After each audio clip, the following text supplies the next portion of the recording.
cause I like the gamble.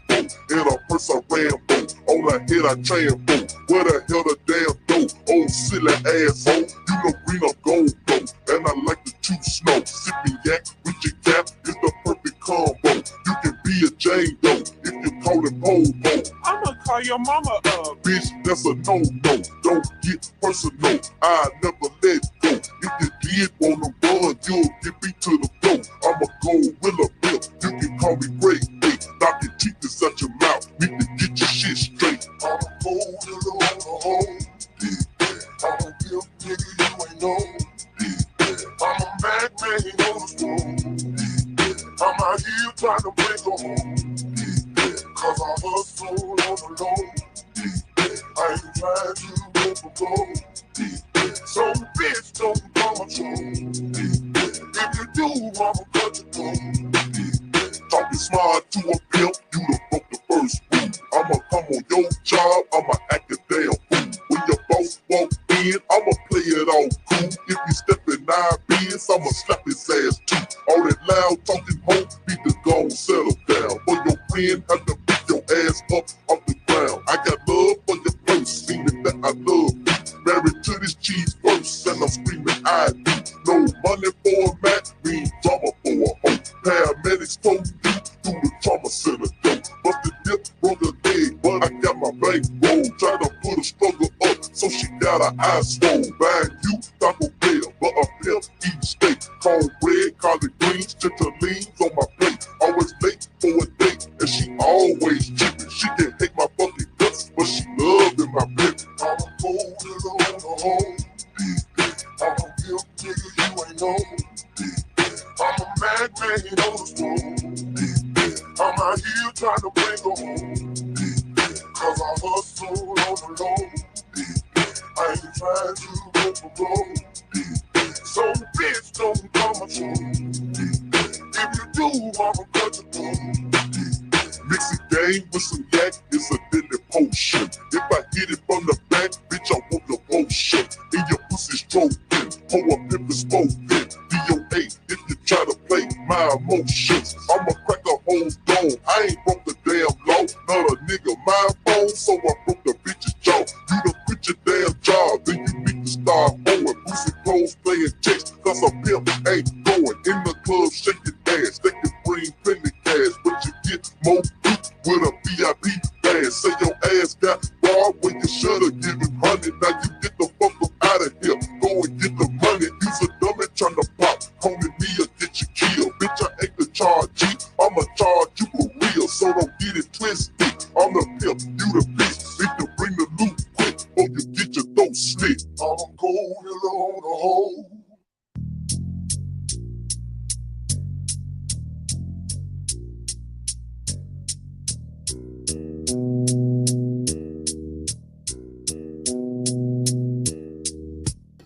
Hey, what's up, y'all, man? Listen, I don't have any moderators on this channel at the moment. That was from a couple weeks ago, right? When we were doing our little housekeeping, right? If you're thinking I'm straight, then you better Broke the first rule, baby. Y'all done broke the first rule. Oh, let's get on into it. Happy Friday, man. TGIF. TGIF. I'm not going to say too much off of the topic of the video. I'm not going to say too much. All I will say, that's all I do is play chess, right? I'm all about strategy. Let's see what your strategy game's like. All I can say is I've got a lot of patience, baby. A lot. You hoes are going to get what you dish out. I don't give a fuck. I don't want to hear no crying. I don't want to hear shit. And it'll be on my motherfucking terms. Period. These hoes are out here, y'all. Listen, man.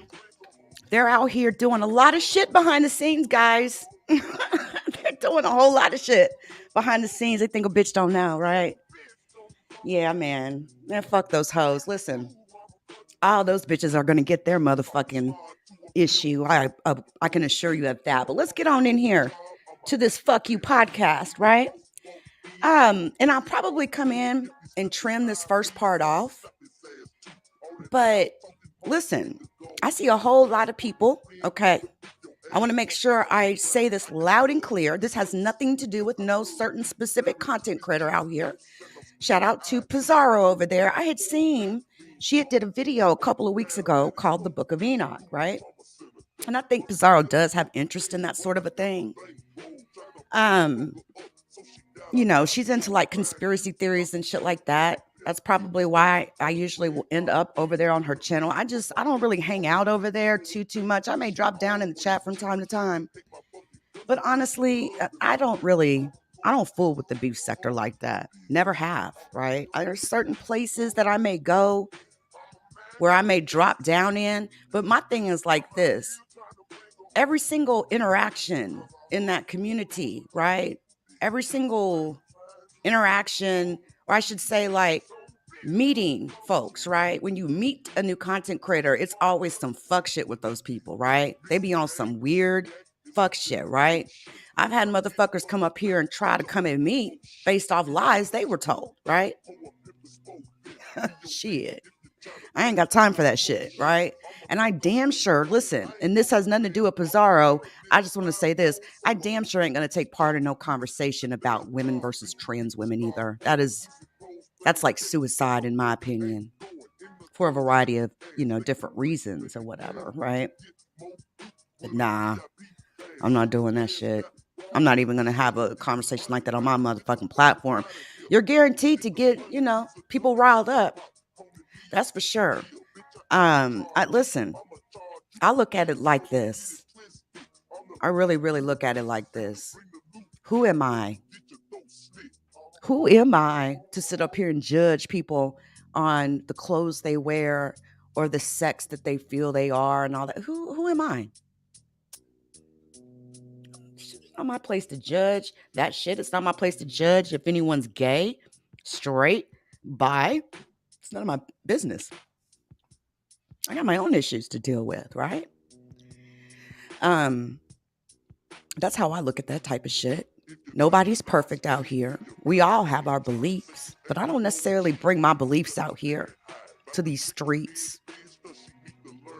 Not even sometimes an opinion that I will say has anything to do with my belief system, right? I don't think I've ever really came out here and really went into no details on that because it ain't none of y'all's business, right? It's between me and God on whether or not I will get to heaven. It ain't between me and nobody else out here on this bitch. That's a no. Hey. Oh, I listen. I don't even watch that type of shit. Like, honestly, I couldn't even tell you. I don't even know who R. Cook is.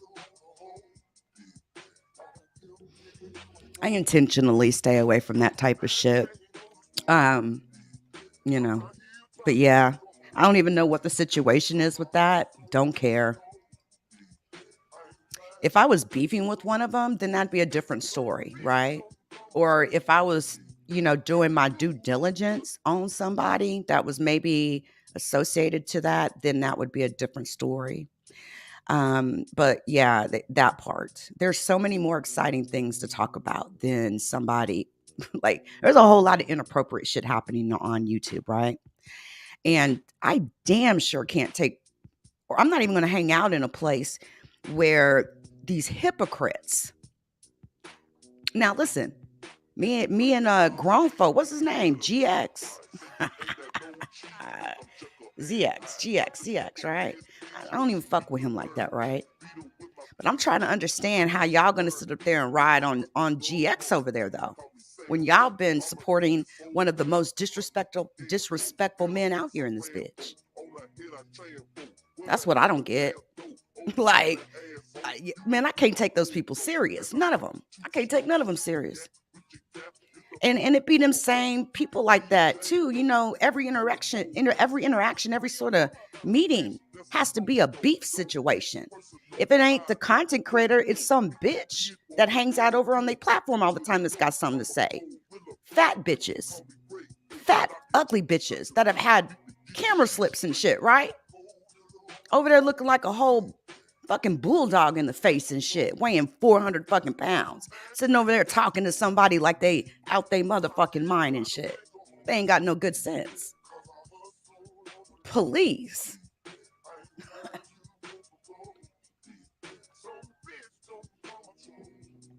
It's about time some of y'all get to the point where you say, fuck these content creators. They don't have no business trying to tell y'all where to go, what to do. I mean, like, seriously. Are you in a alliance with them, or you in a YouTube, business? Do you have a business with them?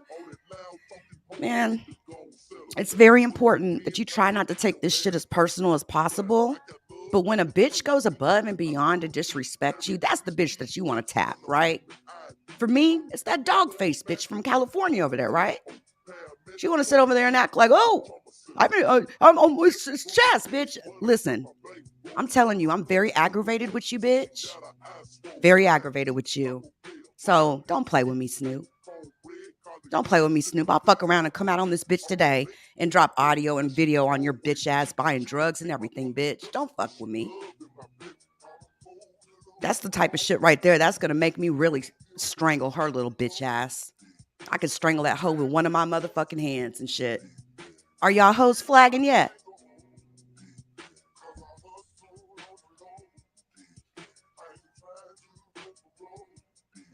These bitches think they're going to throw these hoes out like distractions and shit. Man, please.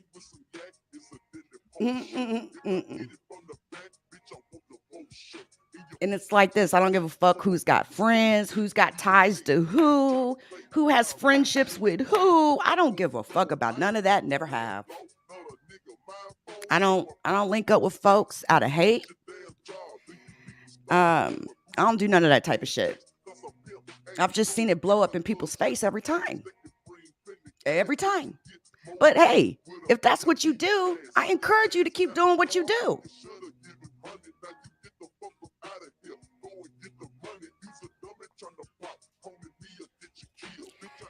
All right. So there's this conversation going on, right? Especially now that disclosure has started taking place, right? Hold on, let me grab the name of that documentary. Hold on.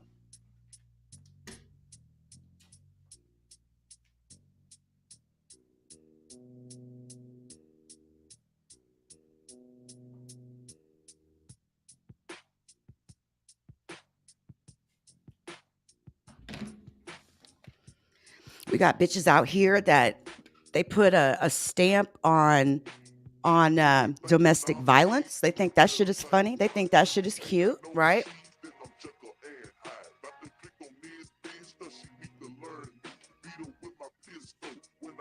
We got people that have had a lot of fun digging up in my life, right? All right, now let me grab the name of this shit. The name of this. Hold on a second. I think I was under. Yeah, hold on. Let me grab it for you. Library history. Yeah, there it goes. Let me see. Let me grab the name of this. Yeah. All right. Hold on.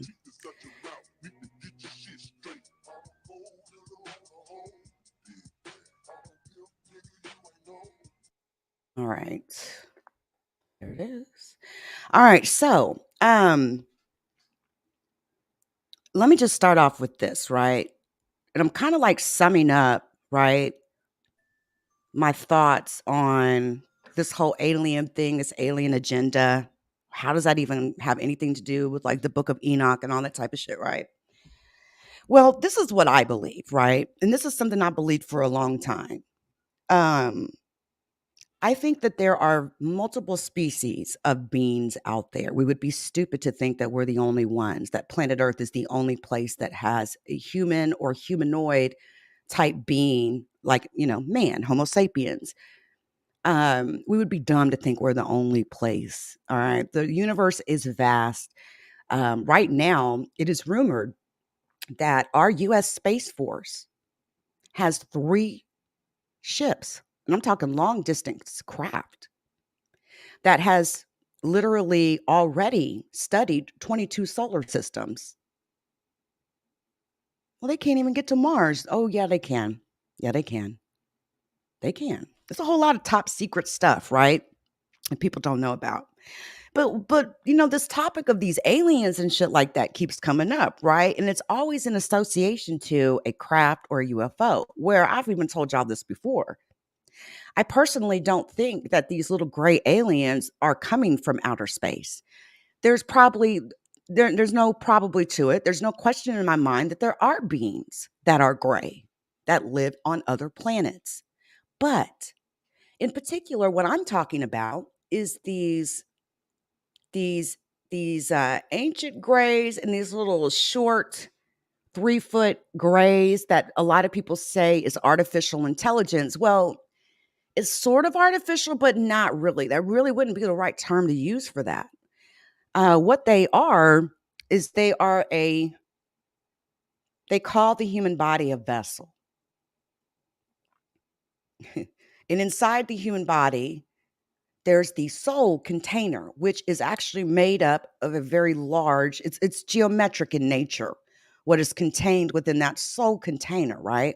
Now think about this. There are certain, they have said there are certain grays who have perfected the art of moving the soul and the consciousness out of one vessel container body and have the ability to put it into another vessel container body, right? So if it was another human body, I'm sure that would be what they would use, but they construct these vessel bodies based off of there's these little fibers that they use to make these bodies. You ever wonder why they look dead? Them aliens they look dead. They act like they don't have any emotions. They're very straightforward, right? That sort of a thing. Well, because apparently, this is what I have researched. When you remove the soul from the body, from the human body, and you try to move it around into other containers, there's pros and cons to everything. Well, the con of that is you lose emotions. You don't even know what love feels like. Very, very interesting stuff. But there's a lot of different cons that come with that. The natural pairing, right? Women and men, the natural pairing that you see out here where people get partners or they get married and they have partners and shit like that. They lose that emotion, so to speak, that want, that desire, because that emotion is not there, right? So they've basically, what has been said is that they have evolved so much that they have figured out how to do this process. There's a process to this, right? They figured it out. I don't think those grays come from outer space at all. I think they come from inside the earth. That's why we always hear about reptilians. We always hear about these grays being even seen with reptilians. There's a lot of cattle mutilations going on. Even lately, there's been an increase in those, right? But it is said that those reptilians also, and these alien grays, some of them, they have to consume blood. Okay. And apparently the reptilians, they love to consume blood.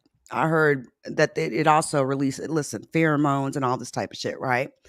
Fear. They feed on fear. Those reptilians do. They feed on a human being's fear. They get high off of it, actually. But anyway, back to what I was saying. So think about this for a second.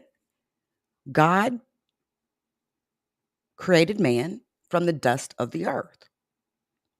Women, he pulled a rib, he created woman, right, from man. But when you look at us, whether our skin is dark or bright, black or white, or tan or olive or peach or whatever, we don't look dead when we're walking around, right? So what I think has happened is Satan, who was, a third of the angels were thrown from heaven, right? They call them the fallen ones, right? You got the shining ones, you got the fallen ones. The shining ones are still ones that are in God's good graces. The fallen ones are the ones that are no longer in God's good graces. And there's a lot of evidence that points at the fact that these fallen ones, they wanted to manipulate the human DNA genome. Like, that's why we had giants on this earth. These fallen ones, the reason why they became fallen ones is because they laid with women, human women, and had children by them. They beget children by these human women. If you look deeper into it, you'll notice that these fallen ones, they were trying to manipulate the human DNA genome all the way back then. So what did God do? He sent the flood. And very interestingly, though, you will even see in the verse, God says, there were giants in those days and even thereafter.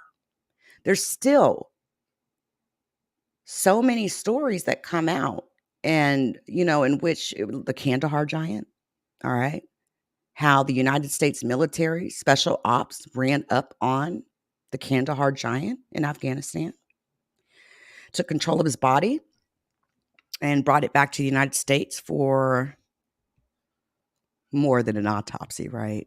They got that sucker in a cryogenics tank, I can assure you. But God was able to create man from the dust of the earth, right? Now, when Satan, he tried to manipulate the human DNA genome, these giants were created. So, my opinion is that these grays running around here doing all this magic, you might as well call it magic, right? They make things look like magic, basically. It's so mesmerizing that any human eye that would ever see an alien gray would immediately stop everything they're doing, period, right? Can't help yourself but to stare at some shit like that, right? But I think that is Satan's way of trying to populate the earth with these very strange beings. That's why they look dead. They're clones. They're like cookie cutter clones of each other, right? Again, don't forget about the fibers, right? But the fact that they have figured out a way to move the soul from one vessel container to another, that's crazy. Now, listen, before I get into showing you this,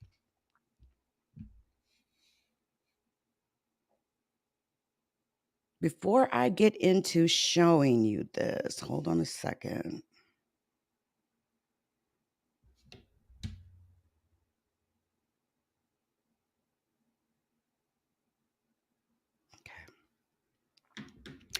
Yeah, so I mean, I was like, well, just kind of thinking about this. If you really think about it hard enough, right? They say that 1 out of 10 human beings on planet Earth has some alien DNA in their blood, right? At least 1 out of 10. But if he can manage to infiltrate or tarnish the bloodline, right?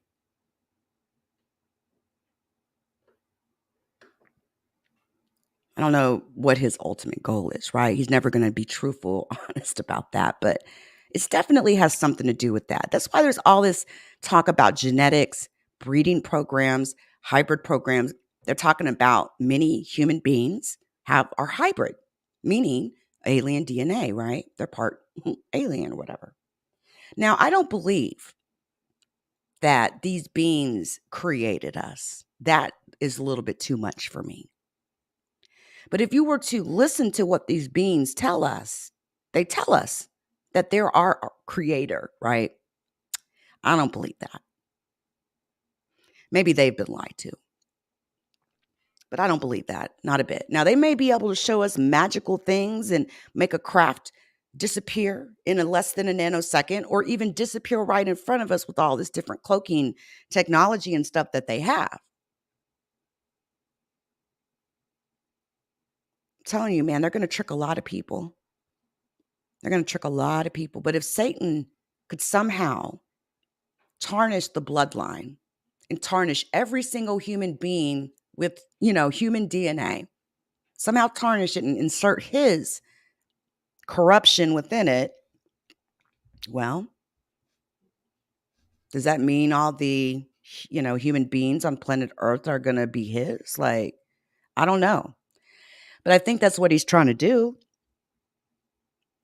And when people get kidnapped, these alien abductions that are happening in mass amounts, too many people telling the same story for it to not be true, right? It always has something to do with like genetic manipulation. There's been several instances where women who may have been pregnant, that carried their child up to 3 months. That child was then taken out of them to continue to be grew in whatever, technology that they have or whatnot, because they know that baby will definitely not pass as a human baby, right? But there are some that do pass as humans. But you can even kind of look at some and you can kind of tell, I don't think they're 100% human, right? I found this very interesting documentary that you guys are going to want to check out. Let me see if I can make the.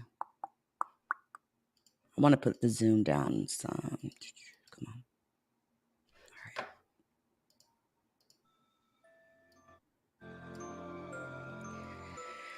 All right. Most important part that I want y'all, right here, starting right here. Now, if y'all have not read the book of Enoch, you should. Everybody should read that book. It's mentioned in the Bible several times.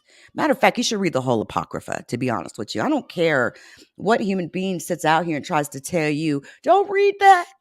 Don't read that. It's a sin. Some of these religious people they're so caught up in their religion. They can't see. They can't see the forest from the trees, man, because they're all caught up in their religion and stuff. But anyway. The fact is, what modern man is experiencing is not new. In fact, it has been going on for millennia. The various recorded histories of the world reveals the truth. We are told about the experience. We are given the knowledge of amazing machinery. We are even given the names of those ancient gods who gave humanity incredible knowledge. We know them today as the Watchers. They came. They taught humanity art, culture, architecture, agriculture, and science. They became masters over mankind, and a hybrid race was born. But all was not well in Eden, and a great battle ensued. This is the incredible story of mankind's ancient past and its link to the millions of alien-related stories in our modern era. This is the story of the great lights that descended from the sky and watched over mankind. This is the history of the alien watchers, the ancient gods.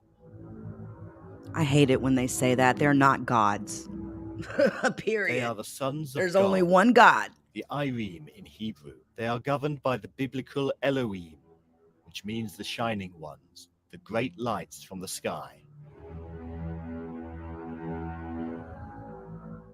Zechariah Sitchin, in his book The Stairway to Heaven, stated, "The Akkadians called their predecessors Shumerians and spoke of the land of Shumer.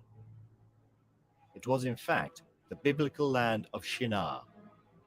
It was the land whose name literally meant the land of the watchers.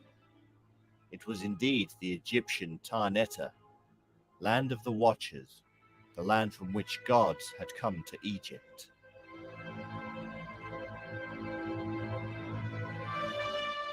So, Sumeria means land of the watchers, and it is from this land that the Elohim or shining ones who governed the watchers, also came.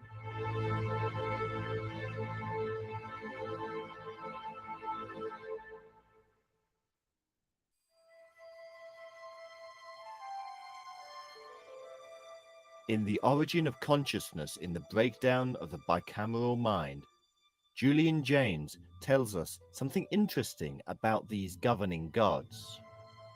Throughout Mesopotamia, from the earliest times of Sumer and Akkad, all lands were owned by gods and men were their slaves.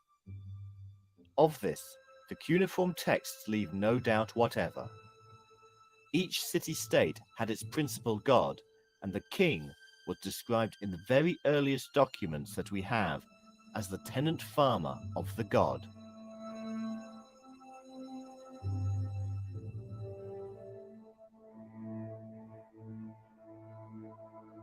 We need to take a look at these Elohim for a moment to find out who these gods were that supposedly enslaved men and were in charge of the Watchers. Elohim is the term used in the Old Testament for the Lord.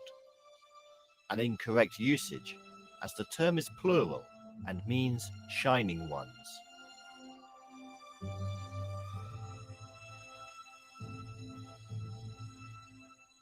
We can see this plurality in the text from Genesis 1:26. And God said, "Let us make man in our image, after our likeness." And again in Genesis 6:2, "The sons of God saw the daughters of men that they were fair." This term, sons of God, is literally sons of gods, and comes from Ben Ha-Elohim, sons of the shining ones. These were the sons of those shining lights that descended to earth. The Sumerian word El means simply bright or shining. The Old Irish Eilil means shining. Old Cornish El means shining. Elf means shining, and hence we have elves as tall, mysterious, angelic beings. The Inca term Illa is bright or to shine. The Babylonian Elu is to shine. These are just a few that have sprung up worldwide from the same Sumerian source. This itself reveals the vast spread of these sons of God or shining ones, the lights from the sky, and their influence to this day in all our cultures.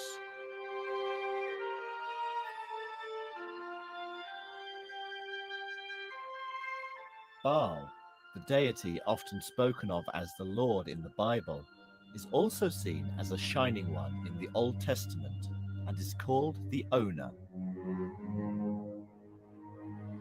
At that time, there were many owners or shining ones. In fact, there was one for each village, as if gathering of humanity needed watching over.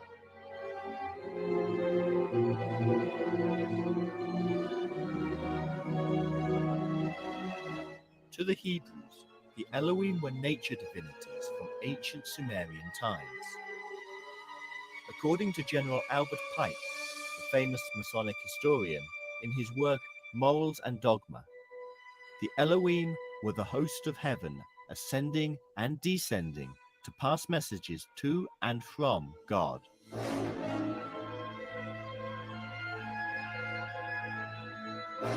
Some of the shining ones were termed watchers and are akin to the angels of the Lord.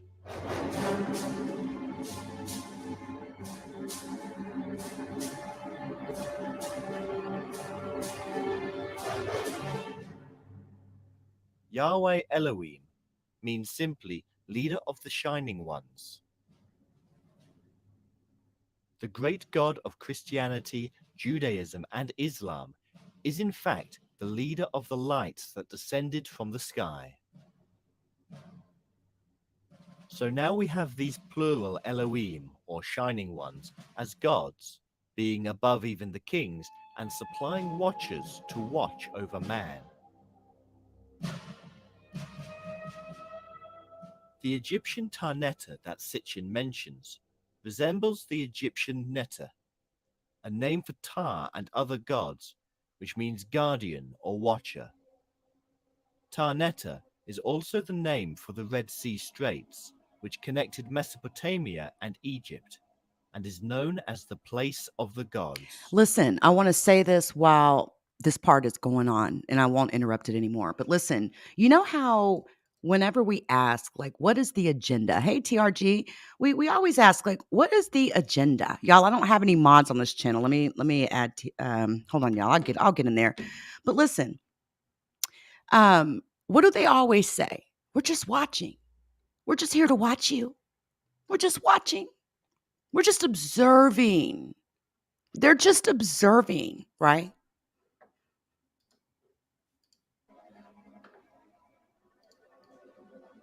These watchers were also known as Urshu, and were classed as being less divine than the gods.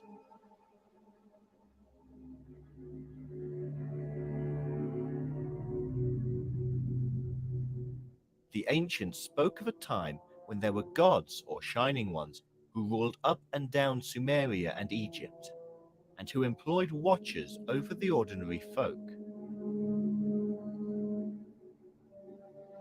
In the same way a pharaoh of Egypt was a god on earth, so too priests of the Elohim were the shining lights on earth.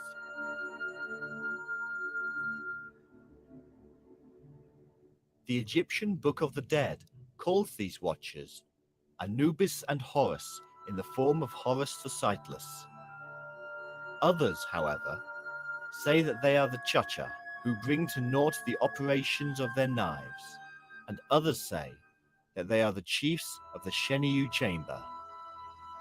So, even in ancient Egypt, by the time of the writing of the Book of the Dead, there was confusion.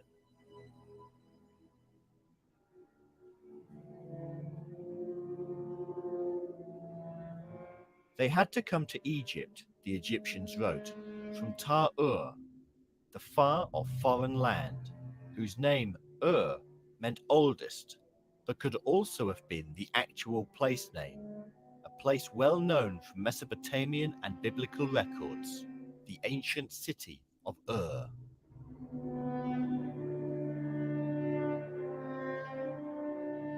We should note at this point that this Ur is the same place that the father of the world's three great religions, Abraham, is also said to have trained.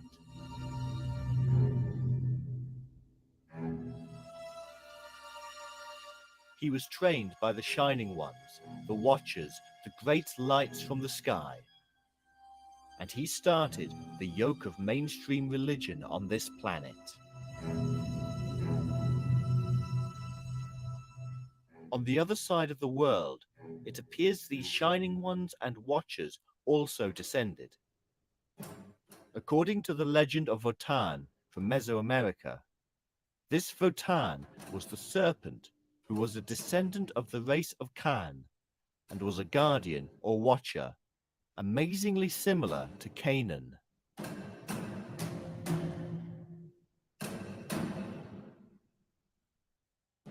These Canaanites are implicated in many places revolving around the Shining Ones and the original serpent priests.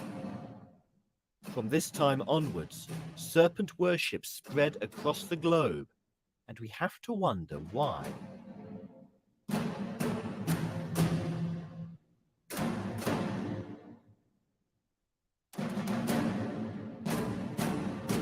The serpent was known in the language of Canaan variously as Aub, Ab, Ob, Ob, Oph, Op, Eph, Ev. In the Mayan language, Can also means serpent, as in Kukulkan, the bird serpent, and just as in the ancient Sumerian, Akan, and the Scottish Can for serpent, which is where we get the word canny, like the wise snake.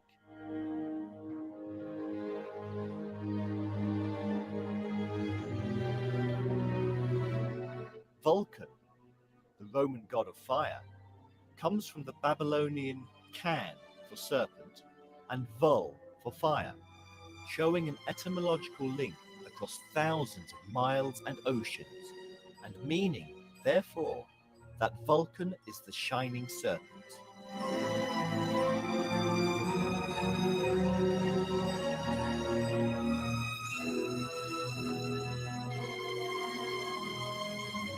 Indeed, even the very center of the Christian world, the Vatican, comes from the words vatis for prophet and can for serpent, making the Vatican a place of serpent prophecy, the place where the word of the Shining Ones was spoken and disseminated around the world. Little wonder that their Christian deity, Jesus, rose from the dead and ascended to heaven. The Hebrews termed these watchers as Nun Reshayin, meaning those who watch. In the Greek, this translated as gigantes or giants, a race that even the writer Hesiod featured as being monstrous.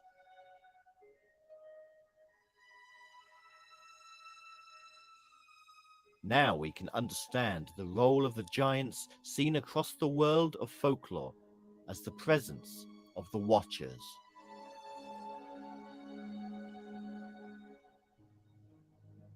In the first book of Enoch, chapter 20, verses 1 to 8, even gives us the names of these Watchers. And these are the names of the holy angels who watch. Uriel, one of the holy angels, who is over the world and over Tartarus. Raphael, one of the holy angels, who is over the spirits of men.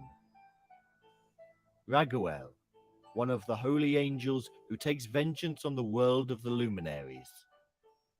Michael, one of the holy angels, to wit, he that is set over the best part of mankind and over chaos. Sarakiel, one of the holy angels, who is set over the spirits who sin in spirit. Gabriel, one of the holy angels, who is over paradise and the serpents and the cherubim. Remiel, one of the holy angels, whom God set over those who rise.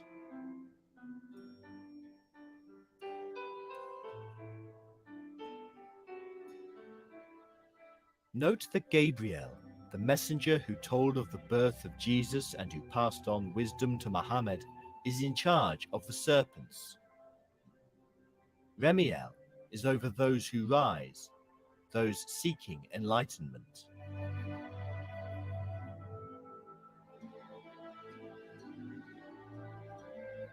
Enoch actually wrote about them, and in fact for them, in the book of Enoch. In the Bible and the book of Enoch, these shining ones are called angels, archangels, or cherubim.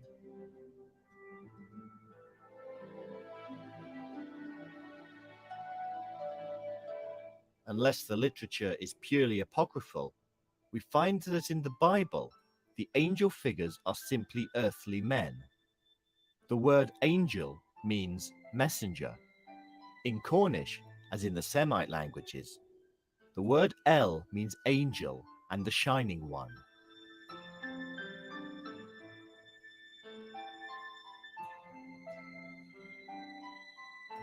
In the Bible, we do not find angels with wings. There are no original stories of them being supernatural. They are, in fact, quite ordinary. It is always Gabriel who informs the people of a coming special childbirth. A doctor, maybe, involved in what many say was the hybridization of the human race with the aliens?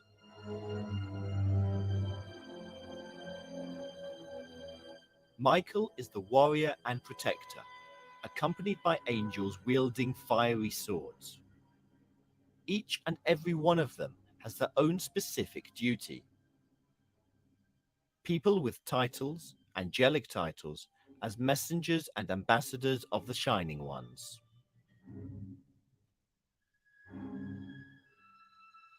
The title cherubim means exiles, and could be an indication of the origins of these angels, exiled from their own homeland or even planet.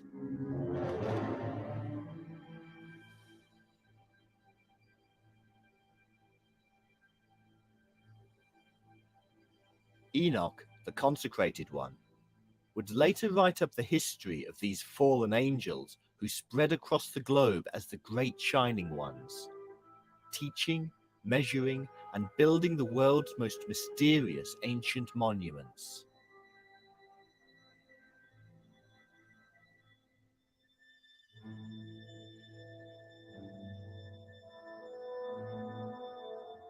Of course, we must not forget the seraphim of Numbers 21:6 and elsewhere. These mystical beings have hands, a face, legs, and great powers from God because they are in the light.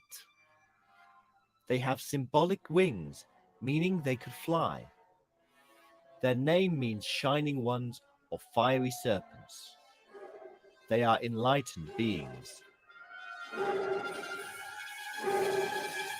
Mystical Jewish literature tells us that the angels can fly, tell the future, shapeshift, speak Hebrew, and are emanations of the divine shining light.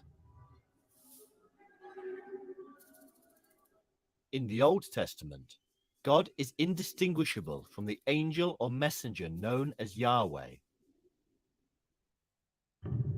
He looks the same and acts as his representative.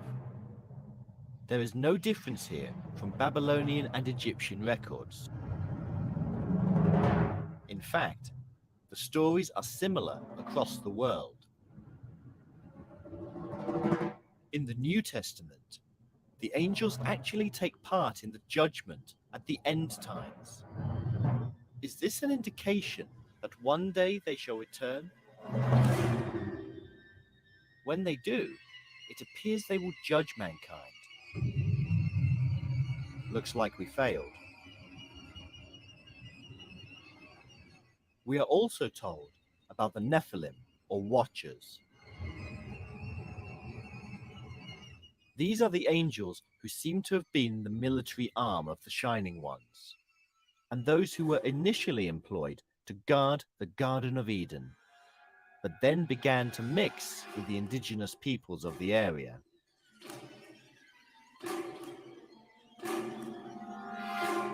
And it came to pass, when the children of men had multiplied, that in those days were born unto them beautiful and comely daughters. And the angels, the children of heaven, saw and lusted after them, and said to one another, Come, let us choose us wives from among the children of men, and beget us children. And Semjaza, who was their leader, said unto them, I fear ye will not indeed agree to do this deed, and I alone shall have to pay the penalty of a great sin. And they all answered him and said, Let us all swear an oath, and all bind ourselves by mutual imprecations not to abandon this plan, but to do this thing. Then swear they all together, and bound themselves by mutual imprecations upon it. Book of Enoch, chapter 6, verses 1 to 6. From this union, a hybrid race was produced, a race of giants. And all the others together with them took unto themselves wives, and each chose for himself one. And they began to go in unto them, and to defile themselves with them. And they taught them charms and enchantments, and the cutting of roots, and made them acquainted with plants. And they became pregnant, and they bare great giants, whose height was 3,000 ells, who consumed all the acquisitions of men. And when men could no longer sustain them, the giants turned against them and devoured mankind. And they began to sin against birds and beasts and reptiles and fish, and to devour one another's flesh and drink the blood. Then the earth laid accusation against the lawless ones, Book of Enoch, chapter 7, verses 1 to 6. And then Michael, Uriel, Raphael, and Gabriel looked down from heaven and saw much blood being shed upon the earth, and all lawlessness being wrought upon the earth. Book of Enoch, chapter 9, verses 1 and 2. These insurgents also passed on knowledge and taught them combat and how to make weapons.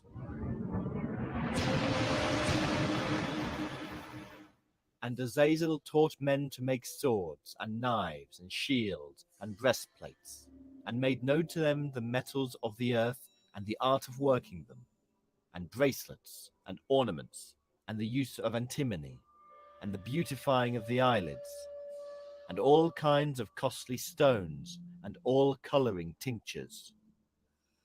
And there arose much godlessness, and they committed fornication, and they were led astray, and became corrupt in all their ways. Semjaza taught enchantments and root cuttings. Amaras the resolving of enchantments. Barakijal taught astrology, Kokabel the constellations, Ezekiel the knowledge of the clouds, Arakil the signs of the earth, Shamshiel the signs of the sun, and Sariel the course of the moon. And as men perished, they cried, and their cry went up to heaven. Book of Enoch, chapter 8, verses 1 and 2. All this was seen as a violation against the laws laid down by the Shining Ones, who were possessive in their knowledge. Thou seest what Azazel hath done, who hath taught all unrighteousness on earth, and revealed the eternal secrets which were preserved in heaven, which men were striving to learn. And Semjaza, to whom thou hast given authority to bear rule over his associates. And they have gone to the daughters of men upon the earth, and have slept with the women, and have defiled themselves, and revealed to them all kinds of sin. And the women have borne giants, and the whole earth has thereby been filled with blood and unrighteousness. Book of Enoch, chapter 9, verses 6 to 10.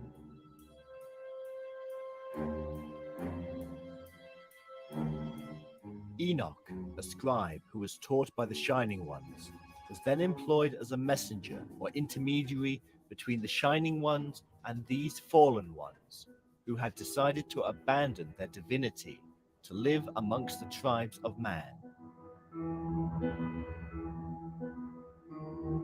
Enoch was then sent to tell the insurgents that a severe sentence had been passed on them, and that they were soon to be punished. In brief, the punishment sent is the flood. It is as if the Shining Ones wanted to wash away the sins of the earth that had been created by their own kind, the fallen ones.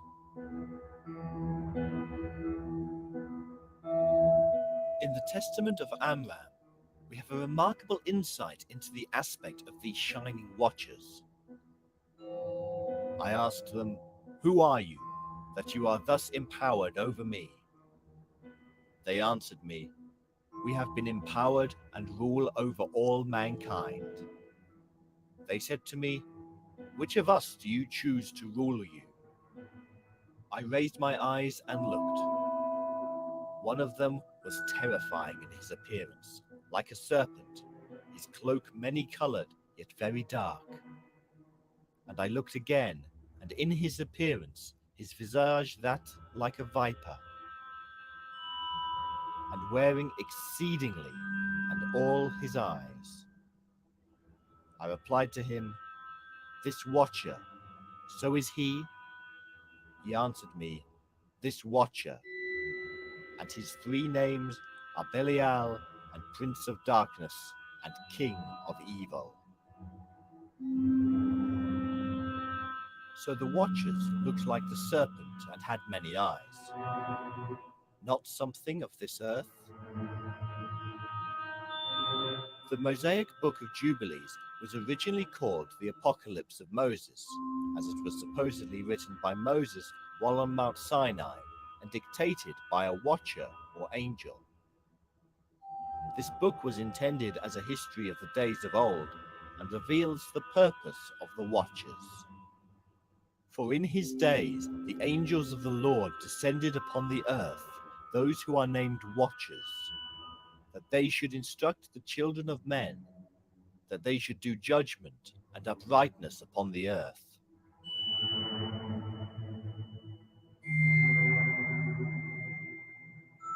These watchers, according to the Book of Jubilees, are the sons of God spoken of in Genesis, sent from their heavenly abode to instruct men. What seems to have occurred is that they fell from grace by mating with the daughters of men and were thus outcast, giving us the fallen angels we are familiar with today.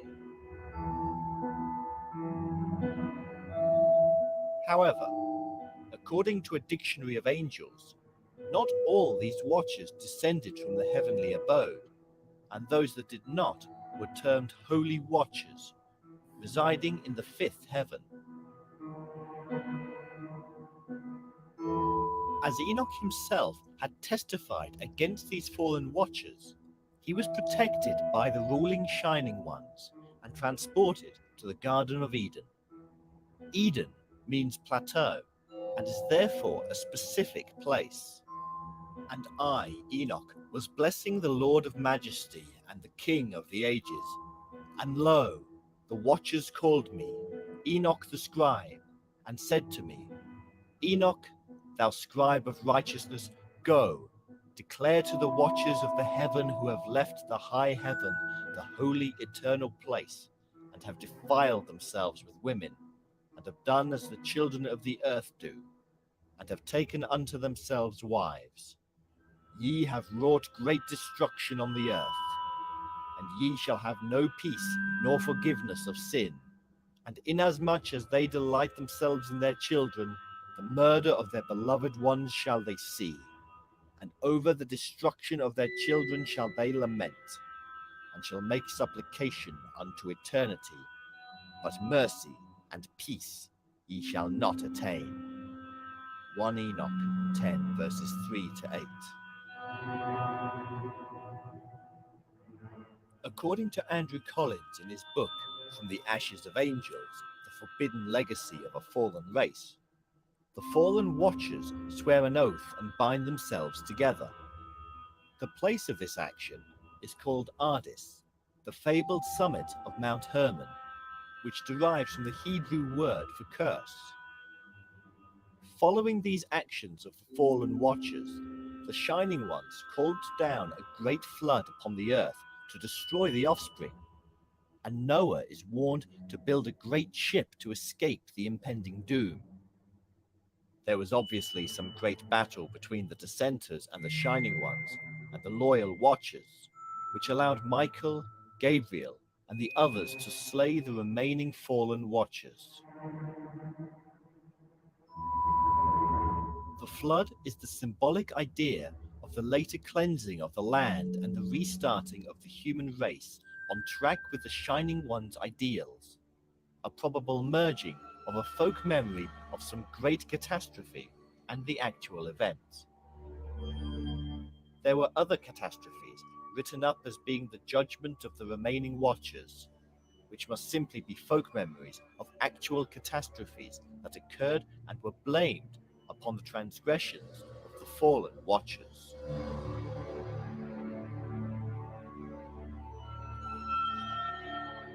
Indeed, even the spirits of these fallen watchers are blamed for future evils, as Enoch points out. And the spirits of the giants afflict, oppress, destroy, attack, do battle, and work destruction on the earth and cause trouble. They take no food, but nevertheless hunger and thirst, and cause offenses. and these spirits shall rise up against the children of men and against the women, because they have preceded them.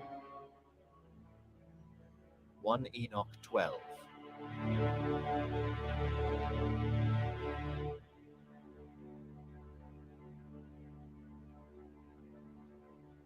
Notable revelations admitted by the Watchers to the sons of man were knowledge of the signs of the earth, writing, meteorology, geography, and geodesy, all implying that these shining ones understood the energy and power of the earth and its electromagnetism, not to mention the movements of the planets. There are many fables of these times from across the world of great builders, architects, and magicians, all relating entirely back to these shining ones' origins. We can see the similarity in the structures of Europe and elsewhere of the burial mounds with the fact that one of the fallen watchers, Azazel, was cast into the desert where they placed upon him rough and jagged rocks.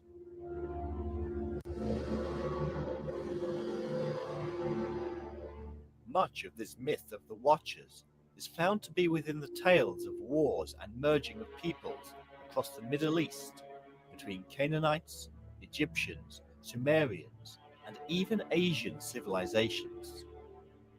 But the underlying current is the belief in the Shining Ones as leaders, with Watchers doing their bidding, evolving into God with his angelic beings.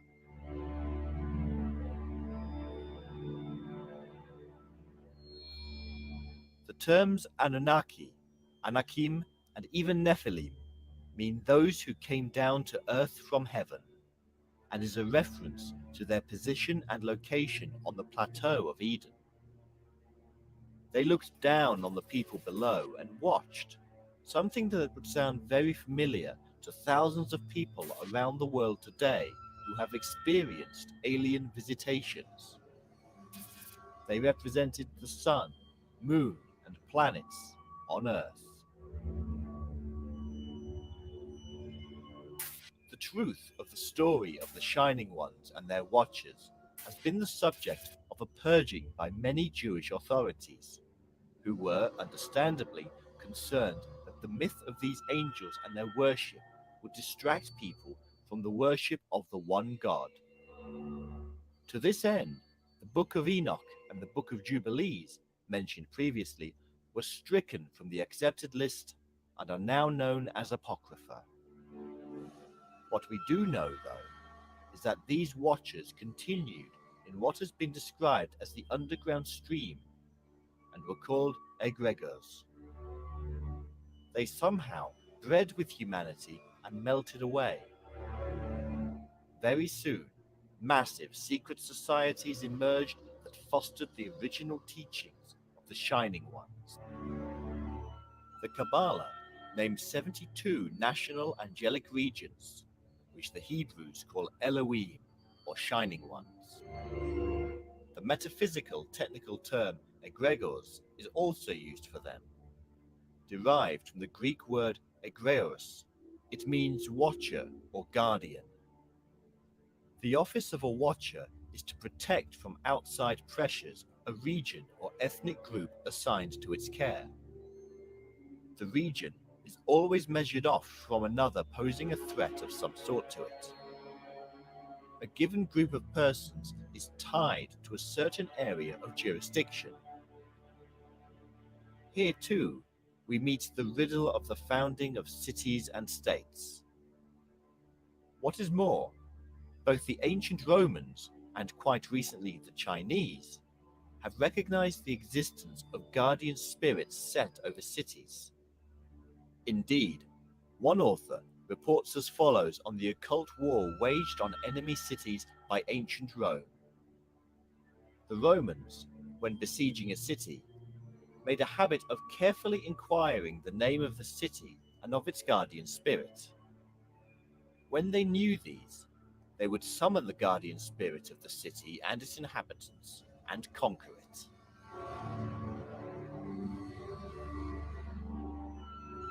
Egregor is Greek and means to rouse from sleep, be excited by passion, to be awake, or to watch. Incredibly etymologically linked to the Enlightenment experience of the awakening, or the place between awake and asleep. It is this very place, between awake and asleep, that the vast majority of alien abductions occur. The root of the word egregor appears to be the Syrian ear or and reverts to watcher, and is also related to the home of Abraham. Eliphas Levi, a 19th century magician and mystic, speaks of these egregors on numerous occasions, and even links them to the giants or watchers spoken of in the Book of Enoch, saying that they take shape and have appeared in the guise of giants. These are the egregors of the Book of Enoch, termed the celestial watchers or egregors by the ancients. Levi also calls these egregors the Anakim, shining ones, men of renown, the giants of the Bible, and that they are expressed in the myths of various cultures, just as we have been finding. It therefore appears that Levi knew of these egregors or watchers from the recently translated and widely available Book of Enoch. Levi was well known to have Rosicrucian tendencies, and this movement too was aware of the meaning of the word. In fact, they believed that the egregors were still in existence and were working in the background. Amazingly, the infamous book, the Necronomicon, tells us about a fabulous city of Irim. Irim of the Pillars is part of Arabian magical lore and was built by the jinn or angels, and were also watchtowers, the towers of the watchers. The pillars were built on the instructions of the lords of the tribe of Ad, which means eternity, who is referred to in Hebrew terms as the plural Nephilim, the giants or watchers of the Shining Ones, and referred to in the Book of Enoch as Irim. According to Arabian legend, this Irim is located in Rub al-Khali, which means the empty quarter or the void. The void could be a real barren location or a term for the space between. Is this a clue to the method of transportation? Archaeologists have identified the very spot of this infamous Irim as being the lost city of Ubar.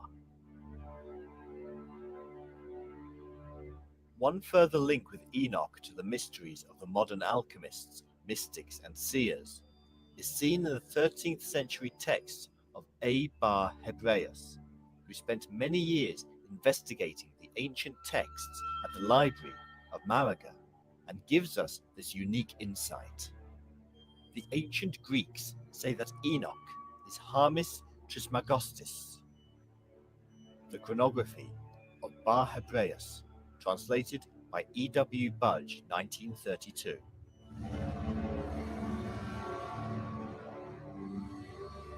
This is none other than Hermes Trismegistus, the thrice great Hermes, whom all mystics hold in high esteem as having passed down ancient and profound secrets, and who is seen as the father of almost all Western secret orders. Whether or not the actual Shining Ones, Watchers, or Egregor were actually physically around during this vast expanse of time is still the subject of debate. But what this does show is that the ancient influence of the Shining Ones was certainly still in existence. Even the Thesaurus Temporum, translated into Latin in the mid-17th century, gives us a chronology of events surrounding these egregors.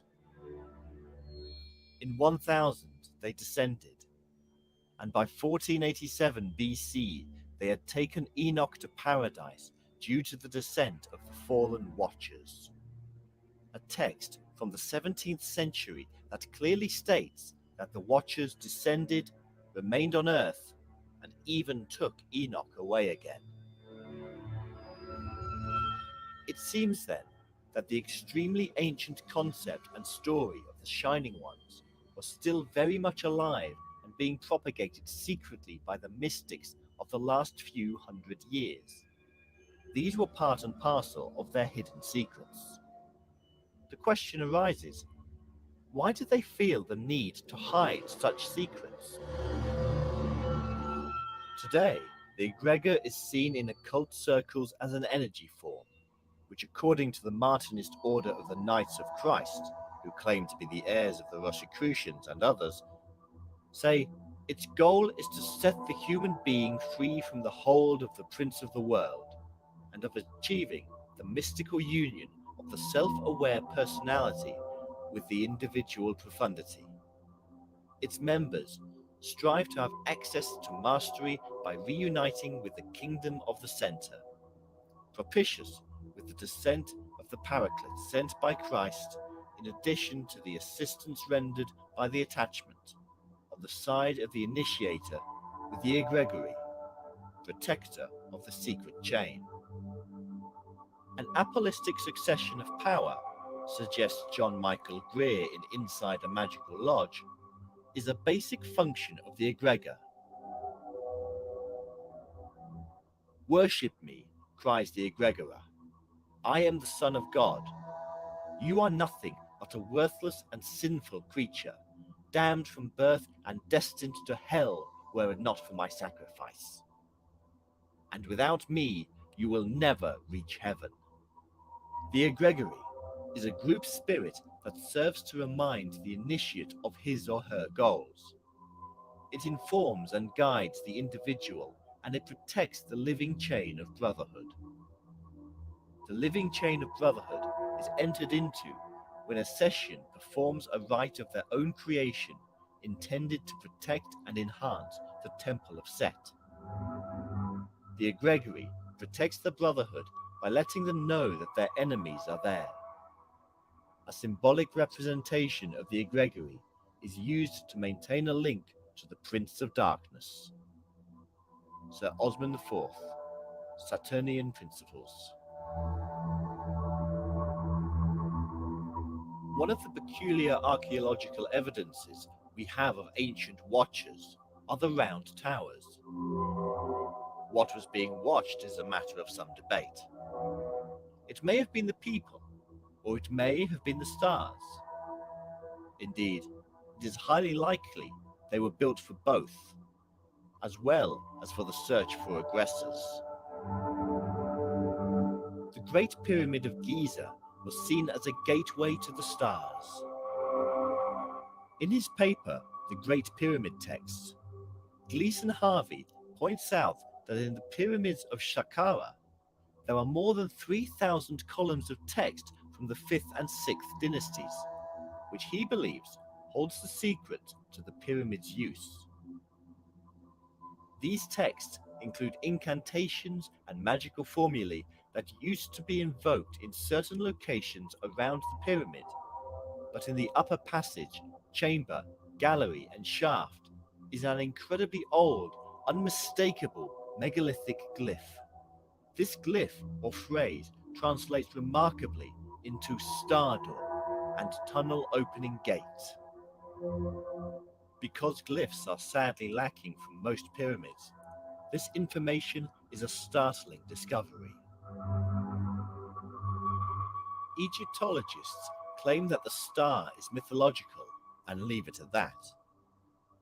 But could this really be the case? With all the information about ancient watchers having descended to Earth, we have to wonder. We already know that the Egyptians called Giza Lostal, which means gateway to the other world. What is this other world? If this were truly a gateway to another world, then how did it work? Back in the 1970s and 80s, a scientist named Joe Parr decided it was time to take a look at the Great Pyramid and pyramid shapes in general, and what he discovered is completely amazing. In his experiments, Joe set up an aligned pyramid, north-south and east-west, with flat coils placed in the north and south. A blown 1 microfarad capacitor was sparked across the gap using a battery, resistor, and chart recorder. This was to simulate the electromagnetic energy of the Earth passing over the pyramid.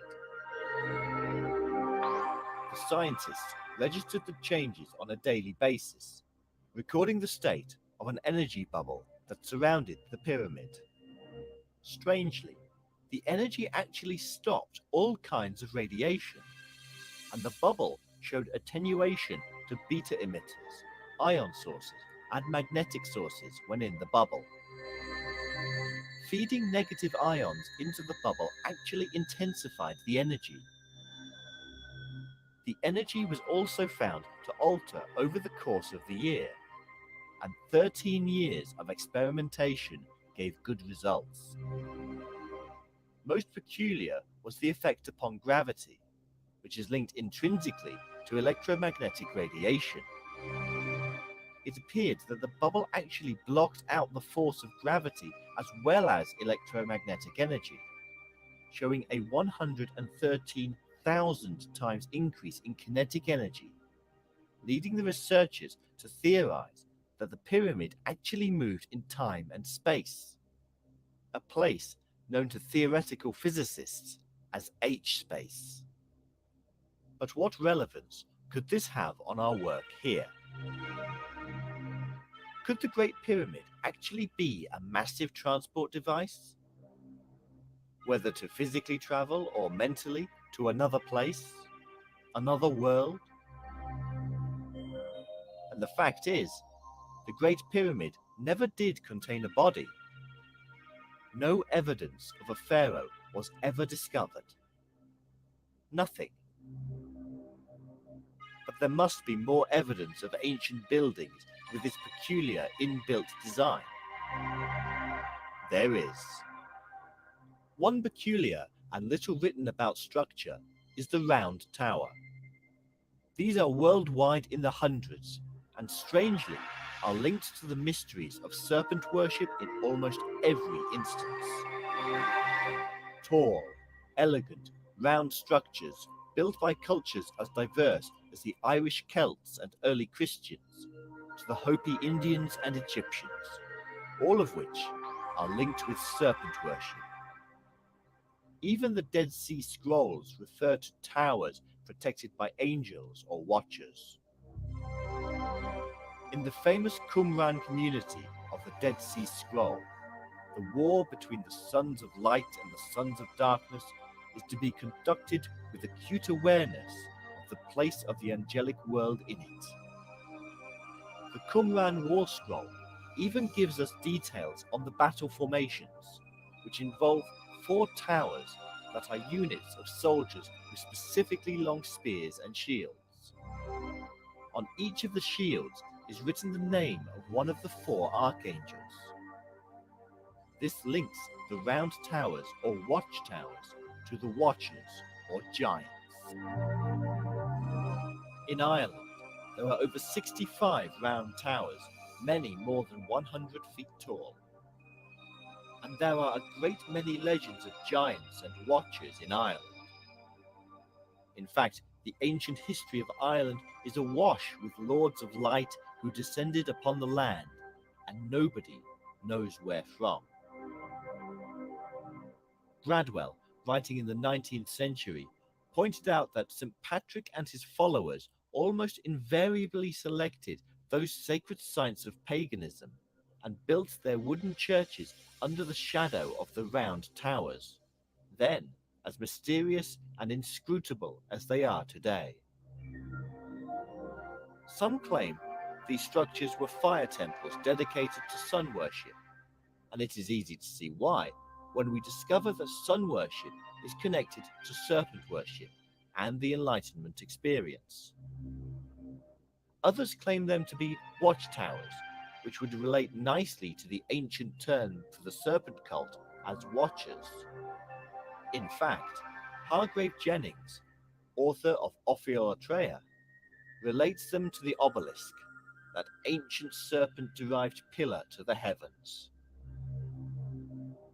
The towers are also found close to rivers, streams, and holy wells.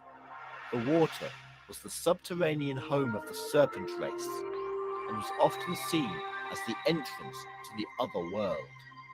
But it is the association with water that seems to be important to such structures in terms of Earth electromagnetic energy.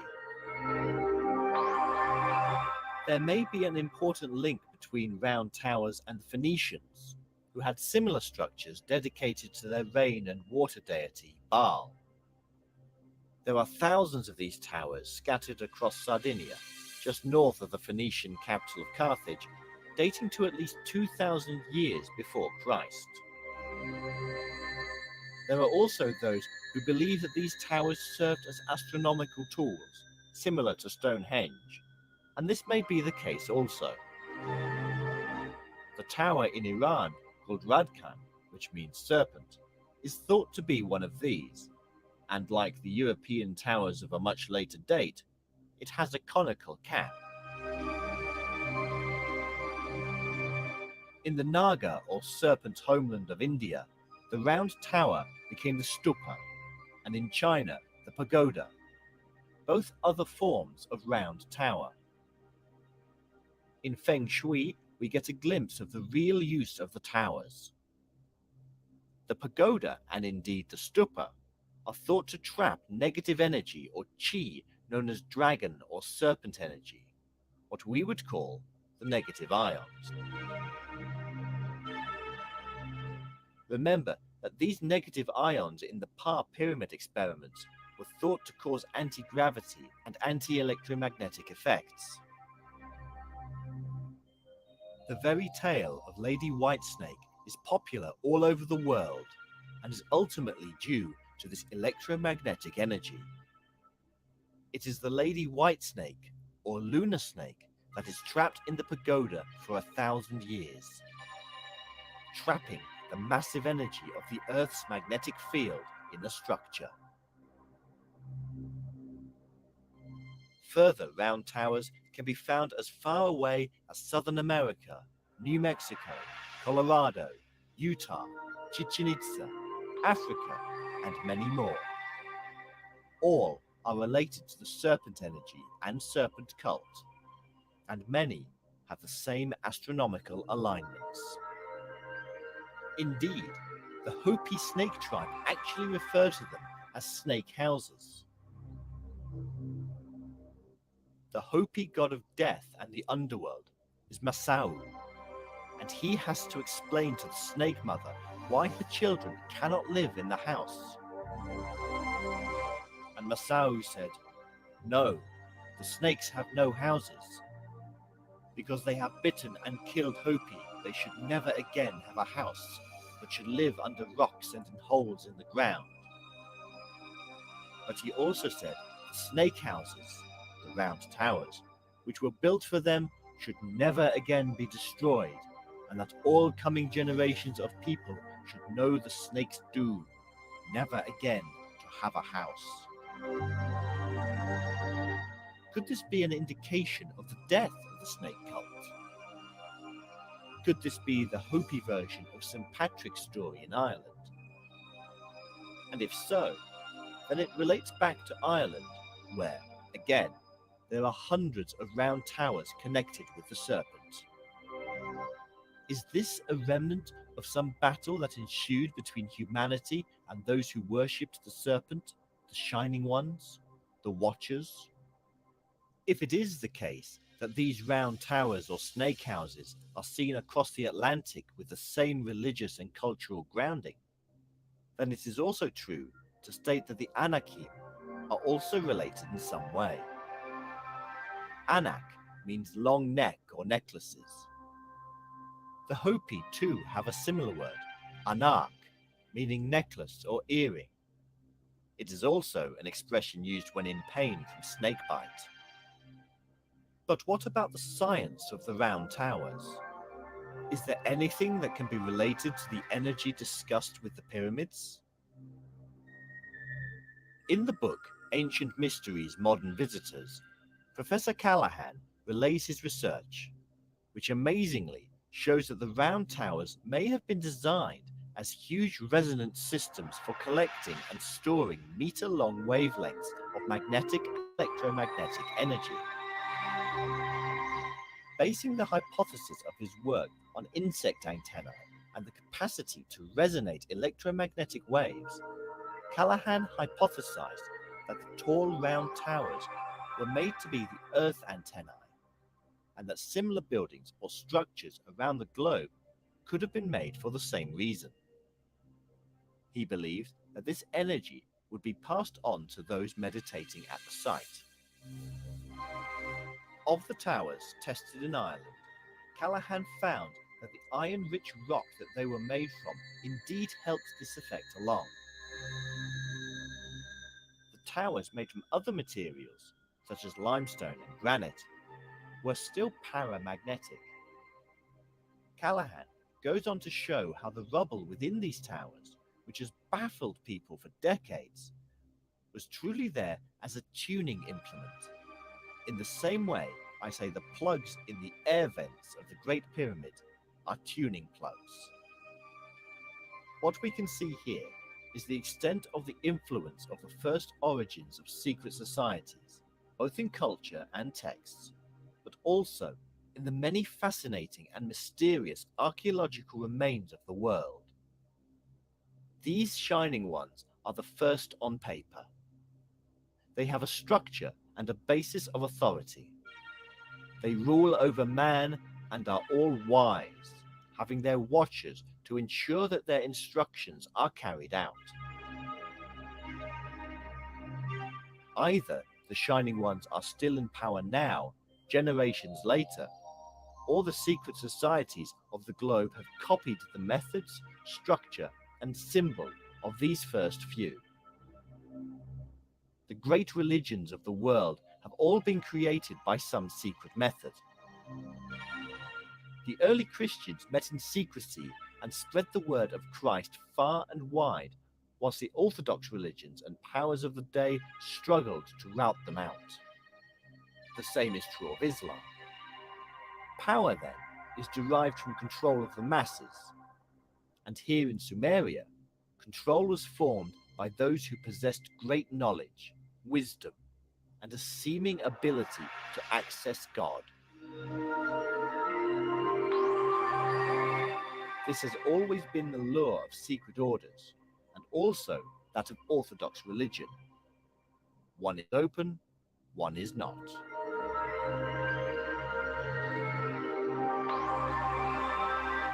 The texts and the archaeology reveal to us stories of strange-looking serpent-like humans that descended to Earth, took control of mankind, created civilization, instructed humanity, and even bred with them.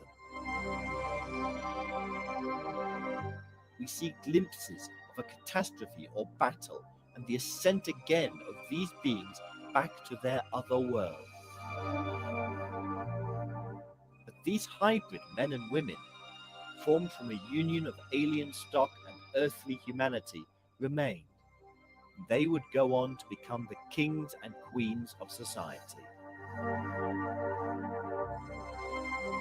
Their bloodline was so special, so divine, that they could not breed again outside of their own, and their lineage had to be defended at all costs.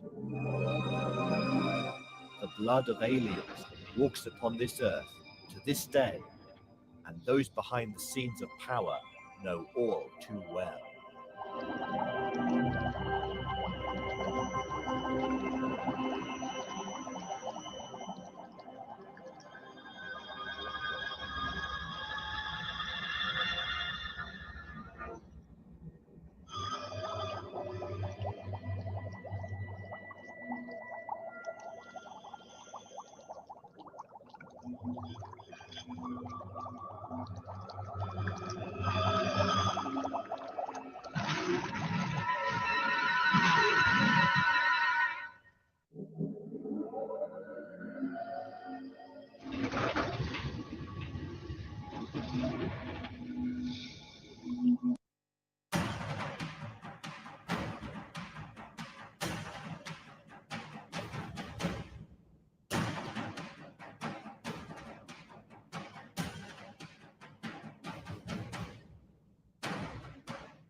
All right. It is very interesting, ain't it, Third Eye? It is. It's quite interesting.